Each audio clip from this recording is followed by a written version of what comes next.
Ma petite amie m'avait dit qu'elle m'aimait plus que tout au monde, que j'étais son foyer, son évidence, celui avec qui elle vieillirait, et pourtant, elle m'a quitté 3 mois seulement après mon diagnostic de lymphome de stade 3. Je ne suis pas ici pour mendier de la sympathie, ni pour faire d'elle la méchante de l'histoire, car honnêtement, ce serait trop facile, mais ce que je veux savoir, c'est si j'ai eu tort pour ce que j'ai fait des années plus tard quand elle est revenue, quand j'avais survécu, quand soudain j'étais à nouveau digne d'être aimé. Laissez-moi commencer par le début parce que le contexte est crucial et vous devez comprendre qui nous étions avant que tout ne s'effondre. J'ai rencontré Chloé quand j'avais 24 ans, je venais de décrocher un poste de stratège de croissance dans une start-up de la French Tech à Paris. Elle en avait 23, elle travaillait dans le marketing d'influence, et nous nous sommes rencontrés lors d'un de ces afterworks de networking auxquels personne ne veut vraiment assister, mais où tout le monde se bouscule quand même. Elle dégageait une énergie particulière, comme si elle était toujours en représentation pour un public invisible, pensant sans cesse à l'allure qu'aurait l'instant présent dans une future story Instagram. J'étais son opposé, j'étais le gars des tableurs Excel, des projections, avec cette confiance tranquille qui vient du fait de construire réellement des choses au lieu de simplement en parler. Le courant est passé immédiatement, ou du moins c'est ce que je pensais, elle a pris une photo de nous ce premier soir et l'a postée avec une légende sur les rencontres inattendues, et je me souviens avoir trouvé ça un peu excessif, mais aussi charmant d'une certaine manière.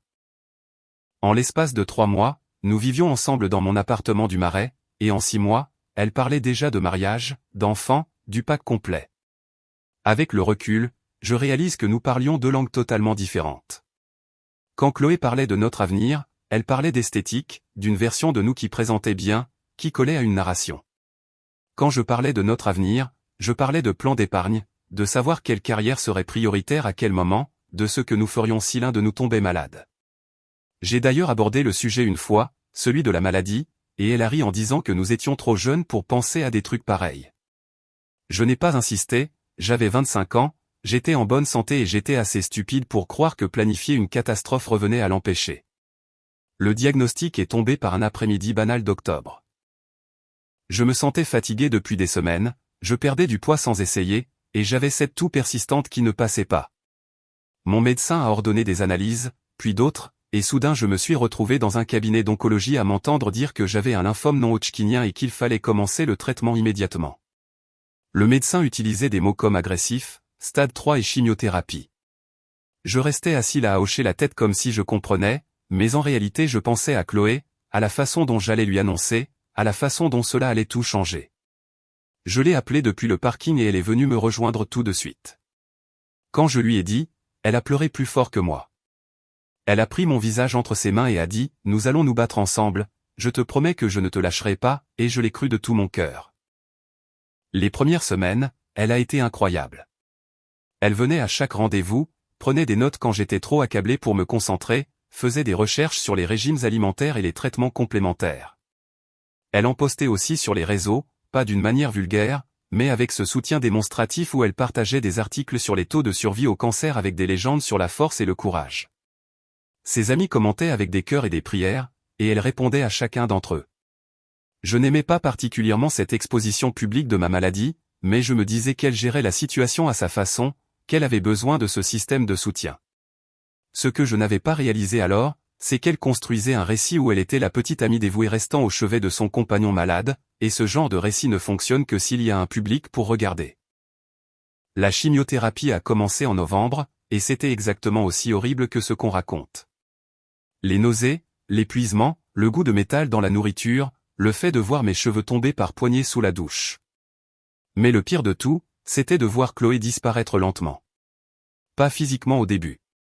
Elle venait toujours à l'hôpital, s'asseyait toujours sur la chaise à côté de mon lit, mais mentalement elle était ailleurs.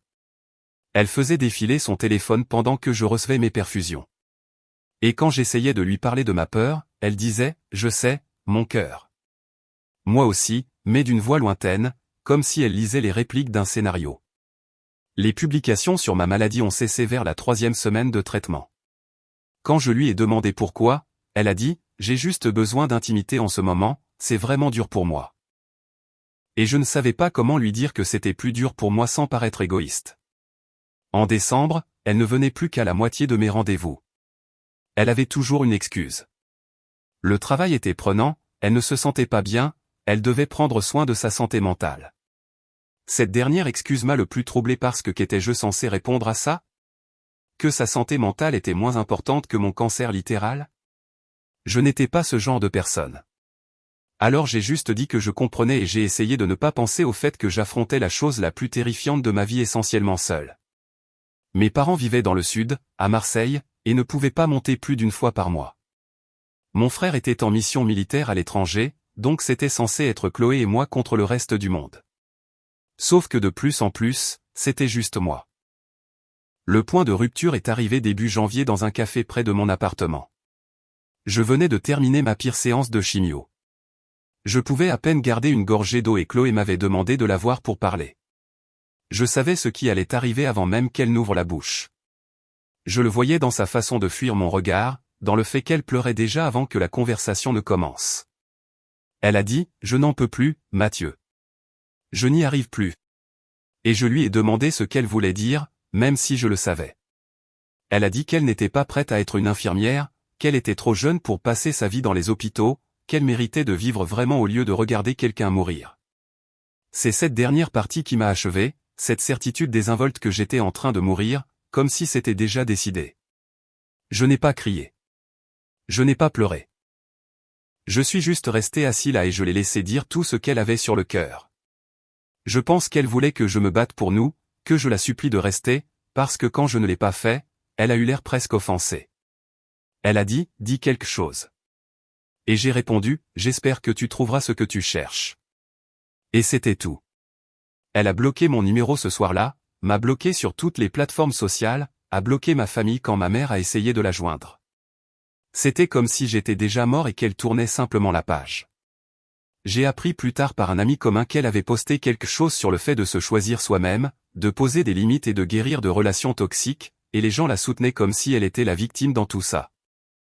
J'étais seul dans mon appartement, chauve et nauséeux, sincèrement incertain de survivre aux 6 prochains mois, et elle recevait des éloges pour son courage de m'avoir quitté. L'ironie ne m'a pas échappé. Voici ce que j'ai réalisé pendant ces mois après son départ. Quand j'étais au plus bas, et qu'il n'y avait personne pour en témoigner, Chloé n'est pas partie parce que j'étais malade. Elle est partie parce que j'étais devenu un risque. Tant que j'étais en bonne santé, que je réussissais et que je construisais une belle vie, je valais l'investissement. Dès l'instant où je suis devenu une incertitude, dès que Mémé a demandé un sacrifice réel au lieu de simples légendes Instagram, j'ai cessé d'en valoir la peine. Ce n'était pas un monstre, c'était juste quelqu'un qui aimait l'idée de moi plus qu'elle n'aimait ma réalité, et quand ces deux choses ne correspondaient plus, elle s'est choisie. Une partie de moi ne lui en veut même pas pour ça. Mais voici ce que personne ne vous dit sur le fond du gouffre, c'est en fait assez stable. Une fois que vous y êtes, que vous avez perdu tout ce que vous pensiez important, vous arrêtez de vivre pour l'approbation des autres et vous commencez à vivre parce que vous respirez encore et que vous pourriez tout aussi bien en faire quelque chose. J'étais allongé sur un lit d'hôpital en février, seul à l'exception des infirmières et des médecins, et j'ai pris une décision. Si je devais mourir, je mourrais en construisant quelque chose qui compte. Et si je devais vivre, je vivrais pour quelqu'un qui me choisirait sans garantie. Les médecins me donnaient 30% de chance de survie. J'ai passé le premier mois après le départ de Chloé à me demander si je voulais même déjouer ses pronostics. C'est la partie dont personne ne parle avec le cancer. Ce n'est pas seulement votre corps qui se bat, c'est votre esprit qui décide si le combat en vaut la peine. Et quand vous êtes seul à 3 heures du matin à vomir de la bile dans les toilettes d'un hôpital, la réponse n'est pas toujours évidente. Mais vers la fin février, quelque chose a basculé. J'étais allongé dans mon lit après une séance de chimio particulièrement brutale, j'ai ouvert mon ordinateur et j'ai regardé le business plan sur lequel je travaillais avant le diagnostic, ce cadre de stratégie de croissance que j'avais développé pour les startups. Je l'avais montré à Chloé une fois et elle avait dit que c'était sympa, mais elle avait demandé quand ça rapporterait de l'argent réel, alors je l'avais rangé parce que j'étais occupé. Maintenant, je n'avais plus que du temps et je me suis dit que si je devais mourir, autant mourir en travaillant sur quelque chose qui me tenait à cœur. J'ai commencé à reconstruire le projet depuis mon lit d'hôpital, contactant d'anciens clients par mail, proposant des sessions de conseil à bas prix juste pour occuper mon esprit. Le travail était lent parce que certains jours je ne pouvais pas sortir du lit, certains jours le brouillard cérébral dû au traitement était si intense que je ne pouvais pas former de phrases cohérentes, mais j'ai persévéré. Mon médecin disait que rester actif pouvait réellement aider, que les patients avec un but ont tendance à mieux répondre au traitement. Je ne savais pas si c'était de la vraie science ou juste quelque chose qu'il disait aux mourants pour les motiver, mais je m'en fichais. En mars, j'avais 3 clients. En avril, j'en avais 7. Et en mai, j'ai réalisé que je construisais quelque chose qui pouvait vraiment décoller. L'ironie de planifier un avenir que je pourrais ne pas voir ne m'échappait pas, mais c'est à ça que ressemble l'espoir quand on se meurt. C'est travailler quand même. C'est là que j'ai rencontré Léa. Elle était l'une des infirmières en oncologie de mon étage, la fin de la vingtaine, et elle avait cette attitude sans chichi que j'appréciais après des mois passés avec des gens qui marchaient sur des œufs autour de moi comme si j'étais déjà un cadavre. Elle ne prenait pas de voix triste, ne me traitait pas comme si j'étais fragile. Elle venait, faisait son travail et me disait parfois d'arrêter de faire du mélodrame quand je me plaignais des nausées. La première vraie conversation que nous avons eue remonte à juin, quand elle m'a surpris en train de travailler sur mon ordinateur à 2 heures du matin et m'a demandé ce que je faisais réveillé. J'ai dit que je me reposerais quand je serais mort et elle a fait un commentaire sur le fait qu'à ce rythme, ce serait plus tôt que prévu, et j'ai ri pour la première fois depuis des mois. Elle s'est assise et m'a demandé sur quoi je travaillais, et j'ai expliqué tout mon projet en m'attendant à ce qu'elle s'ennuie ou me sorte un cliché sur la pensée positive, mais au lieu de cela, elle a posé des questions très précises sur le positionnement de marché qui montraient qu'elle écoutait vraiment. Après cela, elle passait me voir pendant ses pauses et nous discutions. Pas de cancer, pas de mes chances de survie, juste de trucs normaux.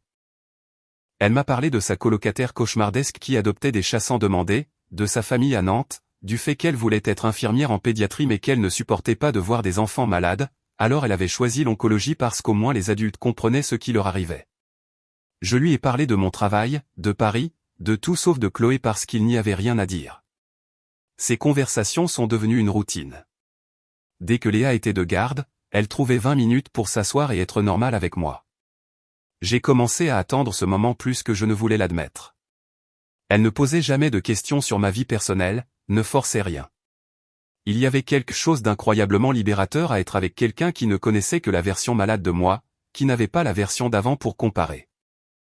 La nouvelle de la rémission est tombée en août, presque 10 mois après mon diagnostic. Mon oncologue a dit que les tumeurs avaient considérablement diminué, que le traitement fonctionnait mieux que prévu, que je devais rester sous surveillance mais que j'étais officiellement en rémission. J'ai appelé mes parents d'abord et ils ont pleuré. J'ai appelé mon frère et il a dit qu'il viendrait me voir dès qu'il aurait une permission, et puis je suis juste resté assis dans mon appartement, seul, essayant de réaliser que j'allais vraiment vivre. Léa est passée plus tard ce soir-là. Elle n'était même pas de garde, mais elle avait appris la nouvelle et elle a apporté des plats thaïlandais en plaisantant sur le fait que je ne pouvais plus utiliser l'excuse de la mort pour me défiler. Nous avons mangé sur mon canapé sans parler du fait que j'avais survécu. Nous existions juste dans cet instant. Et je me souviens avoir pensé que c'était ça, le contentement. Pas de l'excitation ou du soulagement, juste une gratitude silencieuse d'être en vie et d'avoir quelqu'un qui s'en souciait sans rien attendre de moi. Mon entreprise a décollé après ça. Il s'avère qu'avoir frôlé la mort vous rend excellent pour prioriser ce qui compte dans la stratégie commerciale et les clients ont commencé à me solliciter spécifiquement pour mon approche. La croissance a été plus rapide que prévu. En novembre, j'avais embauché 2 prestataires. En janvier de l'année suivante, j'ai emménagé dans un petit bureau dans le centre de Paris, et en mars, je gagnais plus d'argent que je n'en avais jamais gagné dans mon ancienne start-up. Je n'étais pas riche, mais j'étais stable, je réussissais, je construisais quelque chose de réel. Léa et moi avions commencé à nous voir en dehors de l'hôpital vers octobre. Rien d'officiel, juste des cafés ou des dîners quand ses gardes le permettaient, et c'était facile d'une manière que les relations ne l'avaient jamais été auparavant. Elle ne posait jamais de questions sur mes projets d'avenir avec elle, ne réclamait pas d'étiquette ou de calendrier. Elle était juste là et laissait les choses se développer naturellement. Je lui ai dit une fois que j'appréciais à quel point tout semblait sans pression avec elle, et elle a répondu qu'elle m'avait vu quand je pensais mourir, alors tout ce qui venait après n'était que du bonus. Ça m'a touché plus que prévu. Cette façon désinvolte de reconnaître qu'elle m'avait choisi quand il n'y avait aucune garantie d'avenir, quand m'aimer était un risque. C'est à ce moment-là que Chloé est revenue dans ma vie. C'était en avril, plus de 2 ans après son départ, et j'ai reçu une demande de message sur LinkedIn de sa part. Elle m'avait apparemment débloqué, et le message disait qu'elle avait appris que j'allais bien, qu'elle était si heureuse pour moi, qu'elle avait toujours su que j'étais assez fort pour battre la maladie. Le point d'exclamation m'a irrité plus qu'il n'aurait dû. Elle a renvoyé un message 1 heure plus tard disant qu'elle savait que ça faisait longtemps, mais qu'elle aimerait vraiment que nous reprenions contact, qu'elle avait beaucoup grandi et qu'elle pensait que je serais fier de la personne qu'elle était devenue. J'ai fixé ces messages pendant un long moment, essayant de définir ce que je ressentais. La réponse était rien, juste une légère curiosité de savoir ce qui pouvait bien lui faire croire que je voudrais avoir de ses nouvelles maintenant. Je n'ai pas répondu immédiatement, mais elle a continué d'essayer. Des messages sur la façon dont elle suivait la croissance de mon entreprise, comment elle avait toujours cru en mon potentiel, comment elle avait souvent pensé à moi au cours des 2 dernières années. Ce dernier point m'a mis en colère d'une façon que les autres n'avaient pas faite. Parce que si elle avait pensé à moi si souvent, elle aurait pu me débloquer à n'importe quel moment pendant les mois où j'avais réellement besoin de quelqu'un. Elle aurait pu prendre des nouvelles quand j'étais chauve, que je vomissais et que j'étais dans l'incertitude. Mais elle n'est revenue que quand prendre des nouvelles était sans danger, quand je réussissais à nouveau, quand m'aimer était pratique. J'ai montré les messages à Léa un soir et elle les a lus sans dire un mot. Puis elle m'a rendu mon téléphone et a demandé ce que je voulais faire. Pas ce que je devrais faire, pas son opinion, juste ce que je voulais. J'ai dit que je ne savais pas encore et elle m'a dit de réfléchir, mais de ne pas laisser Chloé me faire oublier qui était vraiment là quand ça comptait. Puis elle s'est remise à lire son livre comme si nous venions de discuter de ce que nous allions commander pour le dîner. Chloé a fini par demander à me voir en personne, disant qu'elle voulait clore ce chapitre ou s'expliquer, et contre mon propre jugement, j'ai accepté. Nous nous sommes retrouvés dans le même café où elle m'avait quitté. Quand elle est entrée, je l'ai à peine reconnue. Physiquement elle était la même, mais il y avait une énergie désespérée en elle qui n'existait pas avant, comme si elle essayait trop fort de paraître décontractée. Elle a commandé une boisson compliquée et s'est assise, commençant immédiatement à parler de sa maturité actuelle, du fait qu'elle avait suivi une thérapie, qu'elle comprenait qu'elle avait mal géré les choses mais qu'elle était jeune et effrayée. Elle a parlé pendant presque 20 minutes de son voyage de découverte de soi, du travail qu'elle avait fait sur elle-même, de la façon dont elle avait réalisé ce qui comptait vraiment dans la vie. Puis elle a dit, si j'avais su que tu allais survivre, que les choses tourneraient bien, peut-être que j'aurais fait des choix différents. Et cette phrase m'a dit tout ce que j'avais besoin de savoir. Elle n'était pas revenue parce qu'elle avait réalisé qu'elle m'aimait. Elle était revenue parce que j'étais redevenu un pari sûr, parce que le risque était passé.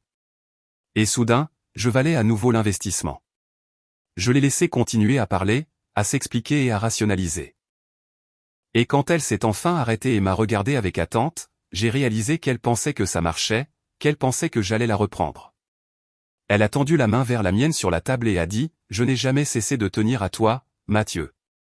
J'avais juste besoin de temps pour devenir quelqu'un d'assez fort pour affronter les épreuves. » J'ai retiré ma main et j'ai dit, « Tu avais besoin de temps, ou tu avais besoin que je cesse d'être une épreuve ?» Elle n'a pas eu de réponse. Je me suis levé et je lui ai dit que j'appréciais son honnêteté mais que j'avais tourné la page. Elle a eu l'air sincèrement choquée, comme s'il ne lui était pas venu à l'esprit que je pourrais ne pas vouloir d'elle. Alors que je sortais, je l'ai entendu demander s'il y avait quelqu'un d'autre. Je n'ai pas répondu parce que ce n'était pas une question de Léa. C'était le fait que Chloé m'avait montré exactement qui elle était quand les choses devenaient difficiles, et j'avais décidé de la croire. J'ai appelé Léa depuis ma voiture et je lui ai raconté le rendez-vous. Elle a demandé comment je me sentais et j'ai dit que je me sentais libre, comme si j'avais enfin fermé un chapitre que je ne réalisais même pas être encore ouvert. Elle m'a dit qu'elle venait d'adopter un autre chat et que sa colocataire allait la tuer, donc qu'elle aurait peut-être besoin d'un endroit où dormir. J'ai ri et je lui ai dit de venir. Ce soir-là, assis sur mon canapé avec Léa et son nouveau chat de refuge, j'ai réalisé que c'était pour cela que j'avais survécu. Pas pour le succès, l'argent ou la revanche, mais pour la joie simple et tranquille d'être choisi par quelqu'un qui m'avait vu au plus mal et qui était resté malgré tout. Léa a emménagé 3 semaines après cette rencontre au café avec Chloé. Pas à cause d'un grand geste romantique, mais parce que sa colocataire l'avait effectivement mise à la porte à cause de l'histoire du chat, et mon appartement était de toute façon plus grand.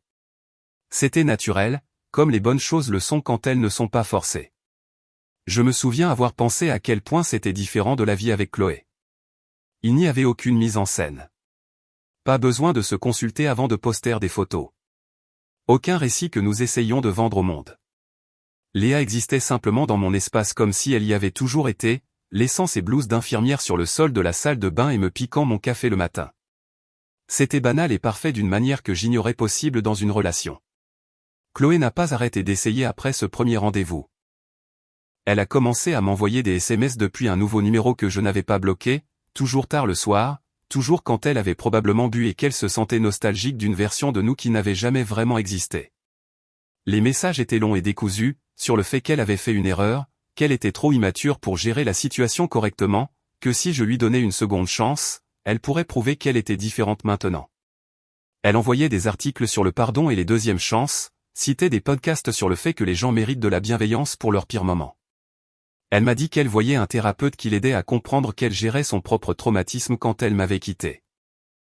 Je n'ai répondu à rien de tout cela, mais je n'ai pas bloqué le numéro non plus parce qu'une partie de moi avait besoin de voir jusqu'où elle irait, avait besoin de la confirmation que ma lecture de la situation était correcte. Les messages ont escaladé au cours des semaines suivantes. Elle a commencé à apparaître dans des endroits où elle pensait que je pourrais être, le café près de mon bureau, la salle de sport où je m'étais réinscrit après avoir eu le feu vert de mon médecin, même le restaurant thaï où Léa et moi prenions parfois à emporter. Ce n'était jamais menaçant en soi, c'était plus pathétique qu'autre chose, comme si elle essayait de provoquer une rencontre fortuite qui me ferait réaliser ce que je perdais. Une fois, elle a carrément attendu devant l'immeuble de mes bureaux et a essayé de me parler alors que je sortais. Elle a commencé à déballer qu'elle avait beaucoup réfléchi à nous, à notre histoire, à tout ce que nous avions construit ensemble avant que les choses ne tournent mal. Je lui ai dit que nous n'avions rien construit ensemble, qu'elle avait été une observatrice de ma vie, pas une participante. Elle m'a regardé comme si je l'avais giflée. Elle a dit quelque chose sur le fait qu'elle m'avait aimé et je lui ai répondu qu'elle avait aimé la version de moi qui lui était pratique. Puis je suis parti avant qu'elle ne puisse répondre. Léa a remarqué que j'étais distrait, elle a demandé si tout allait bien et je lui ai montré les messages. Elle les a lus avec une expression de plus en plus agacée, et a fini par demander si je voulais qu'elle parle à Chloé. Elle a dit, parfois, il faut que ça vienne d'une autre femme pour que le message passe. Peut-être que si Chloé comprenait que j'ai réellement pris sa place, elle arrêterait de vivre dans ce fantasme où nous allons nous remettre ensemble. Je lui ai dit que je ne voulais pas qu'elle soit impliquée dans mon bazar et elle a répondu que mon bazar était le sien maintenant et que c'était comme ça que les relations fonctionnaient. Alors je lui ai donné le numéro de Chloé et honnêtement, je ne pensais pas que ça donnerait grand-chose. Léa a appelé Chloé le lendemain pendant que j'étais au travail. Je ne sais pas exactement ce qui a été dit parce que Léa a refusé de me donner les détails, disant simplement qu'elle avait géré ça avec une expression satisfaite qui me rendait à la fois nerveux et un peu fier. Quoi qu'elle ait dit, ça a fonctionné parce que les messages de Chloé ont cessé complètement pendant environ 3 jours. Puis j'ai reçu un dernier SMS, plus long que tous les autres réunis. Tout un laïus sur le fait qu'elle ne pouvait pas croire que j'ai choisi quelqu'un qui ne connaissait pas le vrai moi, qui n'avait pas été là pendant les bons moments, qui n'était au fond qu'une étrangère comparée à notre histoire commune. Elle a écrit, elle ne connaît que le toi malade, le toi brisé. Elle ne sait pas qui tu étais avant tout ça. Et j'ai réalisé que c'était exactement le but. Léa me connaissait sans la mythologie, sans la comparaison avec celui que j'étais autrefois ou celui que je pourrais devenir. Elle m'avait rencontré au moment où j'étais au plus bas et avait décidé que j'étais assez, exactement comme j'étais. Et cela valait bien plus que n'importe quel passé commun ou nostalgie de temps meilleur. J'ai écrit ma première réponse en plusieurs semaines et j'ai dit, tu as raison. Elle ne sait pas qui j'étais avant, mais contrairement à toi, elle n'a pas eu besoin de cette version de moi pour décider que je valais la peine qu'elle reste. J'ai bloqué le numéro après avoir envoyé le message et je n'ai rien ressenti. Pas de culpabilité, pas de tristesse, juste du soulagement que ce chapitre soit enfin réellement clos. La confrontation finale a eu lieu en juin, presque 3 mois après ce premier rendez-vous au café. Léa et moi étions à un événement de networking pour mon entreprise, et Chloé est apparue. Je ne sais toujours pas comment elle l'a su. Peut-être suivait-elle les réseaux sociaux de ma boîte, ou peut-être l'avait-elle appris par des contacts communs que nous avions encore dans le milieu de la tech parisienne. Elle est entrée vêtue d'une robe manifestement coûteuse et choisie pour me rappeler ce que je manquais. Elle ne m'a pas approché immédiatement, elle rôdait près du bar en me surveillant. J'ai senti Léa se tendre à côté de moi quand elle a réalisé de qui il s'agissait. Chloé est finalement venue quand Léa est allée aux toilettes. Elle avait ce sourire étrange comme si nous étions de vieux amis se croisant par hasard.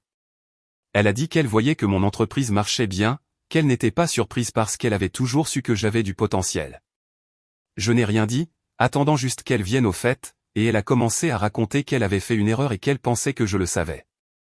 Elle a sous-entendu que c'était pour cela que je n'arrivais pas à tourner la page complètement. Je lui ai dit que j'avais totalement tourné la page, que j'étais heureux, et elle a littéralement ri comme si j'avais dit quelque chose de drôle. Elle a dit, tu te contentes de quelqu'un qui t'a vu à ton point le plus faible. Tu ne vois pas que c'est juste de la peur? Tu as peur d'être avec quelqu'un qui attend de toi que tu sois grand. Et c'est là que j'ai réalisé qu'elle y croyait sincèrement. Que dans son esprit, elle était la victime. Que je faisais une erreur en choisissant la stabilité plutôt que l'énergie chaotique qu'elle prenait pour de la passion. Léa est revenue avant que je puisse répondre. Elle a regardé Chloé un long moment avant de se présenter d'une voix claire et enjouée qui rendait d'une certaine manière la situation encore plus inconfortable.